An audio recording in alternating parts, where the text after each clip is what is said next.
contract was significantly higher. He was also promised a TNA Championship title run, which he got for a number of months, feuding with the likes of Abyss and Jeff Jarrett at the 2000 and I believe 6 Against All Odds pay-per-view is when this all commenced for Christian, and following his inaugural TNA Championship run, Christian goes on to solidify himself as a legend within professional wrestling, as if he already wasn't, with so much that he's done. Definitely Christian's been there for a long period of time, but 13, 14 years for Christian he's got in his career now, and that's a long time. That's over a decade. In his very first match, he became the second ever WWE Light Heavyweight Champion, defeating Taka Michinoku, I believe, at the second or third match on the 1998 Judgment Day pay-per-view. That was the very first Judgment Day in the history of the Judgment Day pay-per-views, which will continue for a number of years before being put on hiatus for WWE. Christian has had a great run with WWE. He's a Grand Slam winner. He's won every honor that WWE has except the WWE Championship. It's beyond me why they're calling him a Grand Slam winner, because he hasn't won the WWE Championship. I guess the only explanation behind that one is once you win either the WWE or World Heavyweight Championship once, that counts as winning every championship, going along with Intercontinental titles, European titles, Tag Team Championships. Of course, Christian's majority of his success came with tag team wrestling with a number of different partners. His most successful tag team partner, of course, Edge, who he had a great success with, winning multi-tag team championships and made TLC matches along with the Hardys back in the 90s, late 90s particularly. Very famous. I think that Christian's had a phenomenal run, and giving him the Intercontinental Championship, putting him in a program with Cody Rhodes, does him wonders. I think he's going to represent the Intercontinental Championship just as effectively as Cody Rhodes did, and definitely restore some prestigiousness and credibility that was once lost to the Intercontinental Championship. If you've been noticing the divisions in WWE, we haven't been seeing much fluctuation with championships. We just recently saw the Tag Team Championship change hands from Primo and Epico to Kofi Kingston and Ron Killings. Awesome tag team combination there. And other than that, the World Heavyweight Championship and WWE Championship hasn't been fluctuating all that much, but the Intercontinental Championship division in particular seems to be featuring a lot of fluctuation. The title goes off of Cody Rhodes, goes to the Big Show for about a month, and then it goes back to Cody Rhodes, and then it goes to Christian. Very unexpected to see Christian win the Intercontinental Championship in typical Christian fashion, but he got the job done. I'm kind of happy that the Intercontinental Championship division is seeing fluctuation now, and one of the main reasons is because the Intercontinental Championship back in the mid-90s was the second major championship in the industry. It was held by virtually every huge name and future WWE champion. The Intercontinental Championship was a catapult, if anything, to success for major names in WWE, held by everybody from Stone Cold Steve Austin right through to Triple H, some of the biggest names in the industry. And in later years, the WWE Intercontinental Championship would even be taken off as an active championship on the championship ladder. It would be put on hiatus for a number of years, later reinstated in 2003 by Stone Cold Steve Austin. The Intercontinental Championship in later years wouldn't be treated with as much respect and would have the credibility and prestigiousness taken away. But for the first time in over 10 years, the Intercontinental Championship seems to be getting back some of that credibility that it once had.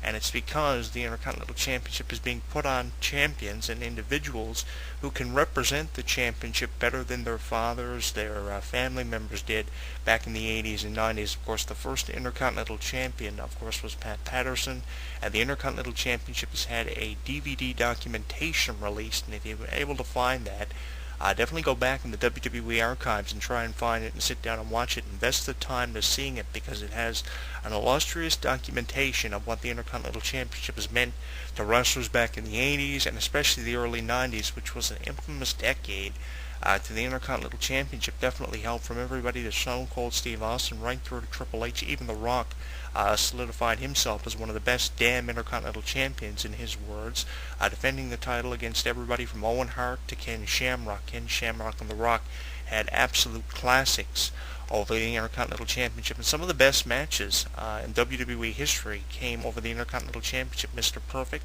Kurt Hennig and Bret Hart over the Intercontinental title, Shawn Michaels and Razor Ramon spanning from 94 to 95, the WrestleMania 10 ladder match rematch taking place at SummerSlam 1995. I previously talked about that here for a video blog. Taking a look at the 25-year history of SummerSlam, the first ever ladder match was over the Intercontinental Championship. We have seen many incredible matches. There was even a title-for-title match between the Ultimate Warrior and Hulk Hogan at WrestleMania 6 in Toronto, that WrestleMania that Edge attended, and made the decision on that night he was going to be one of the greatest wrestlers of all time. Little did he know he would go on to set the record for holding more championships than any professional wrestler, including Hulk Hogan and the Ultimate Warrior, two wrestlers he idolized when he was a child. The Intercontinental Championship has hosted many incredible matches, and honestly, I'm really happy that the credibility is coming back to the Intercontinental title. How I think Christian is going to represent the Intercontinental Championship division, I think he's going to represent it probably better than Big Show and Cody Rhodes have done, or any Intercontinental Champion in the past. Of course, Christian has the most experience with holding championships, especially the Intercontinental Championship, his most successful singles championship he's held in his career. In 2003, 2004, he held the Intercontinental Championship when he was defending it against the likes of Booker T. And when the Intercontinental Championship was brought back, he was one of the first Intercontinental Champions to hold the title in a number of years. Booker T would later take it off him, but definitely Christian and Booker T had a memorable feud over the Intercontinental title, and apart from that, the feud between Edge and Christian over the Intercontinental Championship was memorable as well. I think that Christian has had memorable feuds. He's represented the title with such class and prestigiousness. He's one of the best promo cutters in the business. His look, his presentation, he has the whole package, and he definitely is going to go down in history for being known as one of the most memorable Intercontinental Champions of all time. Next to him, Randy Orton, The Rock, Triple H, Stone Cold Steve Austin, winning the Intercontinental Championship by breaking his neck at the 1997 Heart and Soul SummerSlam pay-per-view, one of the most memorable matches in WWE history fought over the Intercontinental Championship. Of course, Ahmed Johnson winning the Intercontinental title as the first African American in WWE history to hold the title in June of 1996. Definitely, the Intercontinental title has a prestigious history, and Christian has etched his name in the annals of time, holding the Intercontinental Championship probably more times than any WWE legend or up-and-coming superstar of the New Talent Initiative. Not only is Christian going to represent the Intercontinental Championship division with such prestigiousness, but he's also going to benefit the New Talent Initiative stars, in particular like Kofi Kingston, Sheamus, Alberto Del Rio, Evan Bourne, and some wrestlers who haven't even debuted coming over from developmental territory. I think that he's really going to benefit them in terms of experience, how to represent the Intercontinental Championship, not only in that division, but championships of other divisions like the U.S. Championship and championships yet to come into WWE in years to come. I think that he's really going to set the pace for the New Talent Initiative, because honestly, that's who he's going to defend the Intercontinental Championship against. Cody Rhodes, of course, a huge part of the New Talent Initiative. That is who he's in a program with right now. I think they're representing the Intercontinental Championship pretty good, and I hope they keep it up, because at one time, especially in 2011, there was a lot of frustration coming from wrestling fans and wrestlers themselves who appeared here on this show, saying that the Intercontinental Championship was being overshadowed by the feud going on between the commentators, Jerry Lawler, Michael Cole, and Jim Ross. In 2011, in particular, the feud between the commentators was getting more television time than the fucking Intercontinental Championship, in the words of a lot of wrestlers and wrestling fans who were finding it hard to cope with that. And I do agree with that. I think that the Intercontinental Championship should be on television more. It should be defended more. The WWE Championship and World Championships technically are being defended more than the Intercontinental Championship, and nowhere in WWE history there hasn't been a time where it's been written down that this has happened, and I think that it shouldn't be happening. Absolutely not. I think the Intercontinental Championship should be defended more. I think it should be given more promo time. It should be given contract signings. It should be treated just as much prestigiously as the WWE or World Heavyweight Championship. I do agree with you on more than one level. I think it's terrible how the Intercontinental title is treated. I mean, you have one of the most phenomenal Intercontinental champions of the New Talent Initiative, Ezekiel Jackson, a couple of months back.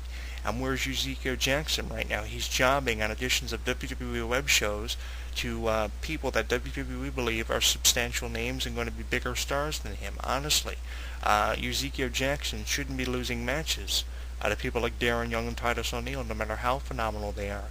Darren Young and Titus O'Neil are future singles champions and people you have to bet money on to be substantial names in WWE in years to come, honest to God. But I think that, the way the Intercontinental Championship's been traded in recent years is absolutely unacceptable. And I think this is the first sign of WWE's Intercontinental title division restoring some credibility to it, getting back that prestigiousness it once had, especially in the 90s, which was a dominant decade for WWE in their cartoon era, as it's referred to as. And I'm just looking forward to credible things coming for the Intercontinental Championship and future great champions. And I think Christian regaining the Intercontinental title for a record number is awesome. I mean, you have anywhere from 9 to 10-time Intercontinental champions in the business, and it's because people like Jericho and Christian and Edge can represent that division with such prestigiousness. And I think the Big Show winning the Intercontinental title for the first time in his career at WrestleMania 28, being the only championship that's eluded him in his career, is wonderful. And it was the first step to WWE's Intercontinental division getting back that prestigiousness. If you notice, some of the greatest wrestlers in the industry have never held the Intercontinental Championship. One guy that jumps out in my mind is The Undertaker, because they believe they reach a point in time in their career when they don't need the Intercontinental Championship to solidify themselves as one of the greatest names in the industry. I think the Intercontinental Championship should have been held by people like The